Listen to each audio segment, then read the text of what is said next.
maudit nos voix pour pousser les murs. Paroles et musique intégralement enregistrées dans la maison d'arrêt de Bois d'Arcy pendant l'été 2024.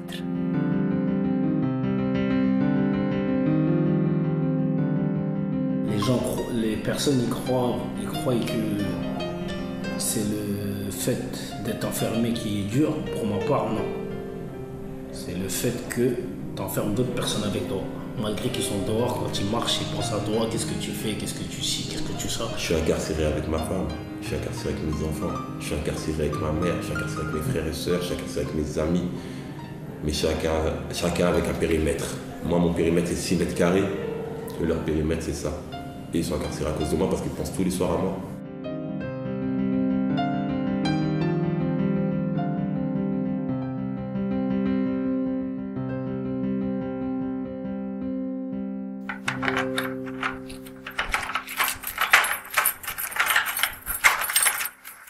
Troisième partie. Communiquer avec l'extérieur.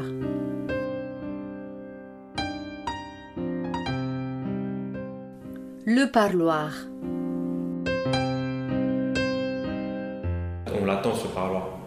On l'attend avec impatience. On n'a qu'une seule envie que les jours se passent, qu'on arrive au parloir. Dès qu'on sort du parloir, on a déjà envie de y retourner. On n'a pas envie de les quitter. Et déjà, on prépare ce qu'on va mettre pendant le parloir la veille. C'est comme une entrée. Vous voyez, quand on était petit, quand on prépare une entrée, on fait à peu près la même chose. On prépare les chaussures, les t-shirts, enfin, ce qu'on va mettre, on regarde un peu près. Donc, c'est toujours comme ça. Et c'est comment. Enfin, oui, c'est comme une entrée en fait. On est tout excité en fait. Donc, En fait, ils savent pas, mais quand ils viennent, je les fais venir toutes les vacances scolaires. Quand ils viennent par groupe de 2, les 2 filles avec les 2 filles, les 2 garçons avec les 2 garçons, et le plus petit il vient souvent lui, parce que lui il est petit. Les autres je préfère un peu leur éviter le cadre de la prison. C'est votre femme qui vient tout le temps? Ouais, c'est ma femme, et j'ai pas ma femme, j'ai mon frère, et j'ai des amis, 2 amis aussi. D'accord. Ça veut dire, voilà, ils s'organisent un peu, tout le monde y vient, on essaye de faciliter tout le monde et pas tout le temps la même personne. Même pour moi, à la fin, ça va me saouler, donc je préfère faire tourner un petit peu. Et voilà, quand ils viennent, on discute, on parle de l'école, de tout et de rien. On fait comme si c'était, pour l'instant, c'est notre vie en tout cas. C'est-à-dire, vous faites comme si rien c'était, c'est-à-dire vous leur posez des questions. Oui, voilà, comme si je sais ce qui s'est passé, ça, pourquoi telle date t'as essayé. J'essaye un peu de. Par exemple, je sais qu'ils vont venir, et je vais reprendre toutes leurs notes, je vais bien regarder, comme ça, quand je vais m'asseoir, je pourrais lui dire comme si c'est spontané. C'est vrai, vous prenez des notes? Oui, je les garde parce que quand on me montre et que je le vois qu'un mois après, je vais oublier. Ça veut dire j'essaie de garder ce tir-là pour bien lui expliquer que ça, là par contre il a fait une petite bêtise, c'est pas grave, mais on essaye de faire de la pédagogie bien. Sans trop faire de la pédagogie, vu qu'on est en prison c'est un peu compliqué, mais on essaye de tourner le problème comme il est. C'est pas que aujourd'hui elle va me dire, aujourd'hui ma femme, je vous dis une bêtise, aujourd'hui elle va me dire, mon fils il s'est battu ou il a eu un problème à l'école, je vais pas lui dire tout de suite. Je vais attendre un peu plus pour qu'il voie que c'est vraiment de la pédagogie. Je ne vais pas lui dire dans le tas. Parce que si je lui dis dans le tas, il peut se braquer, il peut dire ouais, mon père il me dit de pas faire ça, mais lui il est en prison aussi. Non, j'attends un petit peu, quand on discute d'un truc. Voilà, la dernière fois tu as fait ça, j'étais au courant, mais essaye d'éviter par rapport à ça aussi. Ils sont garder les liens, c'est tout. J'écris beaucoup. J'ai mes petites sœurs et ma petite sœur et ma grande sœur qui viennent me voir. Elles sont jeunes, elles sont en forme de l'âge, la force de l'âge, elles sont véhiculées. Elles viennent, elles prennent les informations et elles transmettent tout à ma mère. On peut appeler ici, là, il faut donner les numéros, faire tout ça, on peut appeler, courrier, et quoi d'autre aussi, et comment je fais pour les rassurer. Quand nos sœurs viennent nous voir, on va mettre les meilleures tenues. Ici on prend du poids, en tout cas je prends du poids directement parce que je fais du sport, et vous êtes 22h sur 24, assis, allongé, en train de manger, en train de grignoter, en train de rigoler, ça fait... Moi, le bien-être ici, psychologiquement, je suis mieux. Pourquoi? J'ai pas l'extérieur avec moi. Quand je dis je l'ai pas, je prends juste ce qui est nécessaire. Il y en a, ils en prennent plus qu'il en faut, et à la fin, ils passent une mauvaise détention parce qu'ils prennent trop d'informations qui sont pas nécessaires. Moi, je prends strict nécessaire. Maman, tu vas bien? Papa, il va bien au pays? Les enfants, ils vont bien? Ma femme, mes enfants, vous avez besoin de rien? Oui. Après, un petit peu de message de détente pour rigoler. Après, c'est tout. C'est vrai que ici c'est un peu notre bouffée d'air frais, d'avoir nos parents qui nous soutiennent, qui nous accompagnent. Surtout que parfois on a l'impression que au début on a peur du regard qu'ils vont porter sur la situation, la détention. On se dit est-ce qu'ils vont toujours nous aimer, et c'est vrai que les liens ils se renforcent. Mais c'est vrai que le parloir, c'est l'occasion de mettre, on va dire, carte sur table un petit peu, de mettre un peu tapis des émotions, de dire ce qui n'a pas été par rapport à par exemple, la relation du père, la relation avec les frères, etc. Et de pouvoir comprendre pourquoi c'était comme ça par le passé, d'essayer d'en tirer les conclusions et d'avancer pour un meilleur avenir. Ma famille ne vient pas parce qu'ils travaillent tout le temps, mais ma mère et mon père ils travaillent tout le temps et dehors, j'aime pas embêter les gens. Je sais que dehors c'est pas facile pour les gens aussi de venir au parloir, tout ça, donc je préfère avoir un seul parloir. Et c'est avec l'oncle de ma femme. Oui. Et lui, il vous amène plutôt des choses concrètes. Ouais, il vous donne des nouvelles. Il me donne des nouvelles de mes enfants, tout ce que j'ai besoin, il me donne. Quand j'ai besoin d'un parloir, je dis à la SPIP de lui demander un parloir. Quand j'ai besoin d'un mandat, je dis à la SPIP de lui j'ai besoin d'un mandat, il me fait un mandat. Je discute avec lui via la SPIP. Mais ce que je veux dire, c'est que c'est une personne qui vous aide beaucoup concrètement. Mais ce n'est pas une parloir, comme on peut dire, un parloir que vous attendez pour vos sentiments. Non, parce que, si, un peu, parce qu'il me donne les nouvelles de mes enfants. Et moi, je ne voulais pas ramener mes enfants ici en prison pour ne pas leur infliger la prison. Le parloir, les surveillants, c'est des enfants à bas âge. Je ne veux pas que quand ils ressortent d'ici, ils repensent à papa, tu viens avec nous, papa, t'es où? Non, moi j'ai préféré couper le pont. J'ai dit à mes enfants que j'étais au travail, que je rentrais l'année prochaine. Donc, Parfois, il peut nous arriver qu'on se lève avec des petites mauvaises foi. Parfois, on va venir au parloir, on ne va pas être directement content parce qu'on sait qu'on va rentrer au parloir, que quand on va sortir, on ne sera plus avec elle. Donc nous, avant le parloir, on appréhende déjà la sortie et parfois on est fâché directement. On n'est pas fâché, mais on est un petit peu froid. Mais après, l'atmosphère il se détend. Et ça, je pense que dehors, les gens de dehors peuvent pas comprendre ce qui se passe à l'intérieur. C'est pas un enfer à l'intérieur, mais parfois c'est pas tout beau tout rose. Avec les détenus, avec les surveillants, et voilà, parfois on se lève, on a envie d'être chez nous, mais malheureusement on est ici. Le jour de mon incarcération, j'étais avec mon fils. J'ai dû le déposer chez sa grand-mère.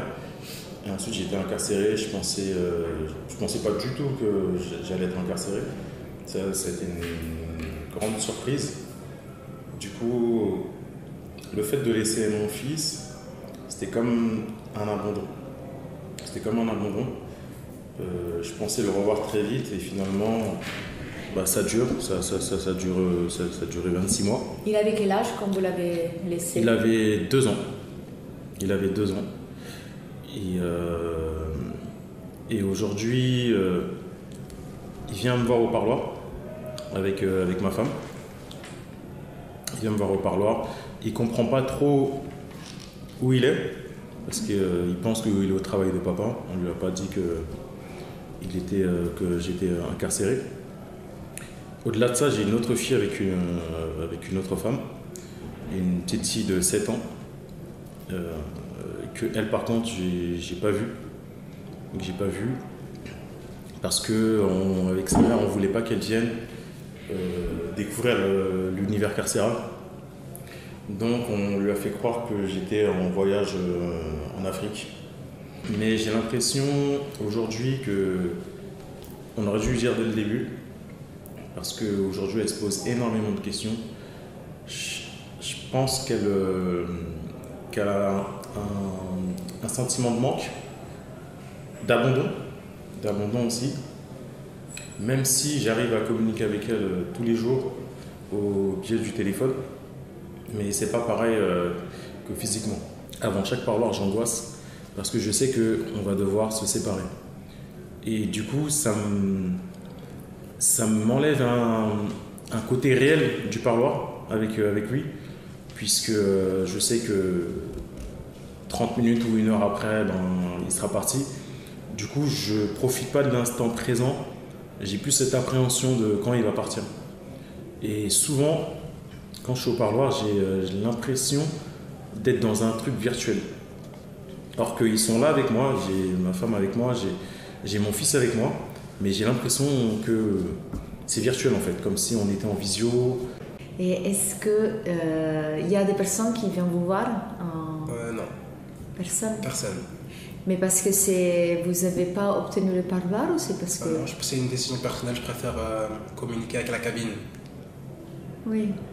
Vous avez dit du coup à votre famille de ne pas venir vous voir. On était d'accord, ils ne voulaient pas forcément venir non plus, c'est pas trop leur univers, donc c'est un accord. D'accord. Et par téléphone, ça va? Comment ça fonctionne Souvent je les appelle, surtout mon père et ma mère, je les appelle tous les 3 jours, ça dure 10-20 minutes. D'accord. Et vous racontez plutôt qu'est-ce qui se passe à l'intérieur ou c'est eux qui vous posent des questions? Ils me posent des questions, je demande comment ça va dehors, si tout le monde va bien, mes frères, mes sœurs, je demande mes grands-parents pareil, je demande qu'est-ce qui se passe dehors, quoi. Après on prépare la sortie en même temps, on prépare l'avenir.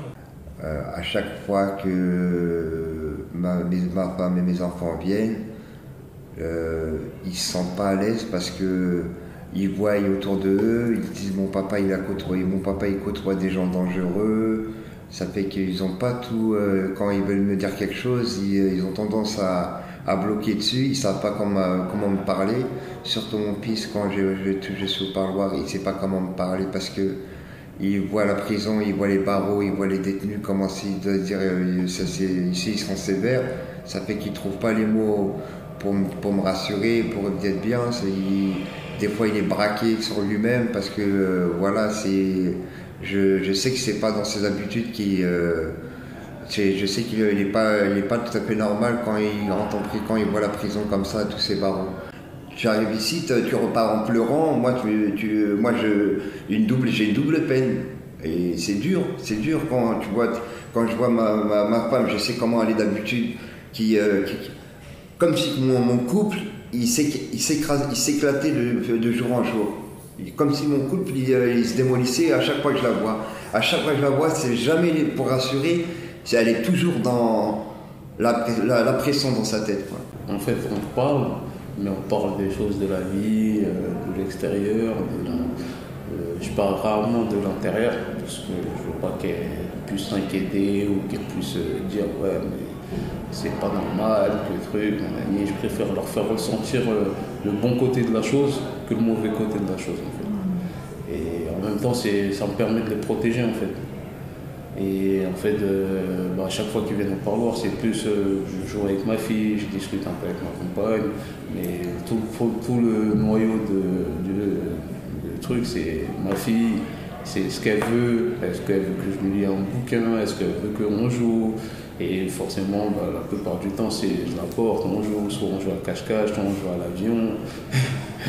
Voilà, et malgré dans une petite pièce comme ça, on arrive à quand même faire en sorte qu'elle s'évade, qu'elle ne pense pas où elle est, en fait. Le parloir dure 30 minutes, vous vous rendez compte, vous faites 800 km en avion pour faire 30 minutes par mois et repartir.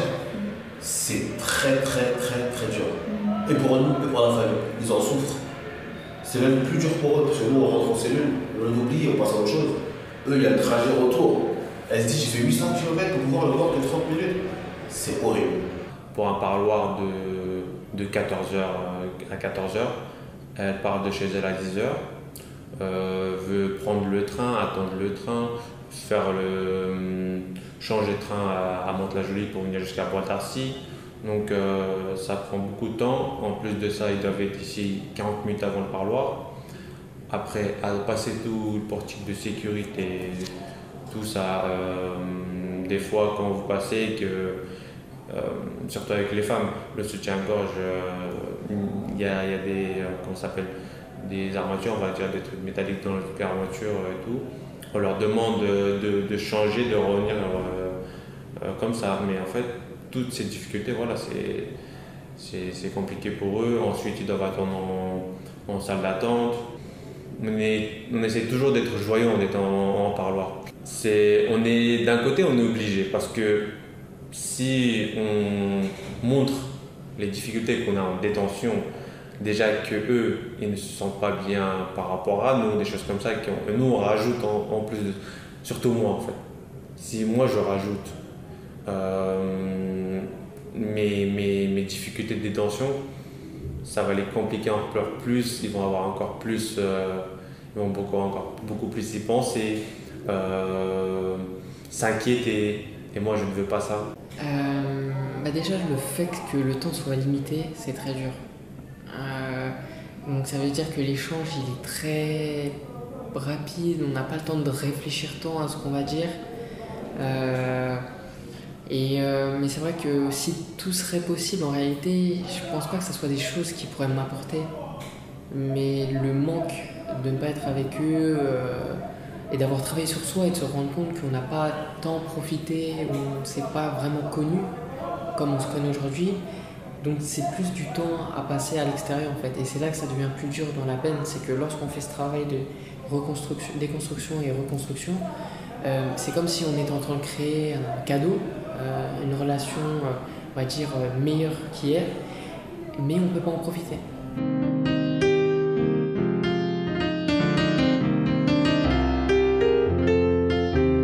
Parler autrement.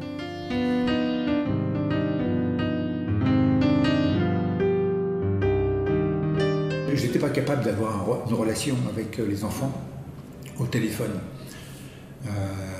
Ils voulaient m'entendre, mais je ne voulais pas. Voilà. Je n'étais pas du tout bien avec cette affaire, avec une grosse difficulté, une peur, une honte, et de les entendre me mettait les larmes aux yeux, tout simplement.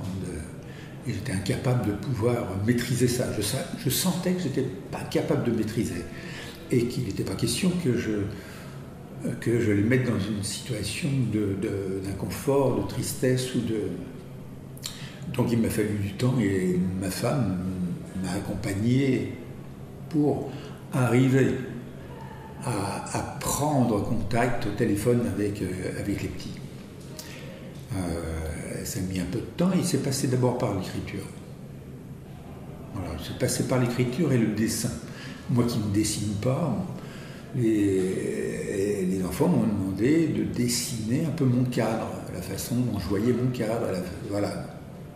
On parle de la prison, 2-3 mots. Et ce qui est amusant, c'est qu'avec les enfants, en fait, ce sont des choses très terre à terre. C'est qu'est-ce que tu manges, est-ce que tu manges bien, voilà. Et puis le cadre permet, une fois que ça passe par le dessin, on peut y amener de la distance par l'humour dans le dessin. Donc la réalité, elle est bien là, avec les barbelés, les saletés, mais un peu de couleur, plus des personnages dans cette prison qui ont des silhouettes plus amusantes, font passer la sauce, comme on dit. Alors embellir le parloir, vous savez, c'est quelque chose, le parloir c'est quelque chose de très froid. Niveau esthétique déjà, là la disposition du parloir de Bois d'Arcy, c'est en cercle et c'est des vitrines. Donc chaque famille, chaque détenu qui sont là, ils voient la famille des autres. Donc c'est très gênant d'un côté et donc alors niveau intimité etc. Donc c'est pas très sympa on va dire. Et nous détenus, famille, moi personnellement, il m'arrive de ramener on va dire des gâteaux pour mes soeurs, ma compagne. Je fais des gâteaux en cellule, je les ramène au parloir. Une fois j'ai ramené un gâteau entier, une tarte au citron que j'ai faite. J'ai demandé à ma compagne si elle pouvait ramener une bougie pour fêter son anniversaire directement au parloir. Donc je lui ai chanté la chanson du joyeux anniversaire en étant au parloir, etc. Je fais aussi des dessins, donc j'ai fait faire un dessin par un détenu qui était dessinateur.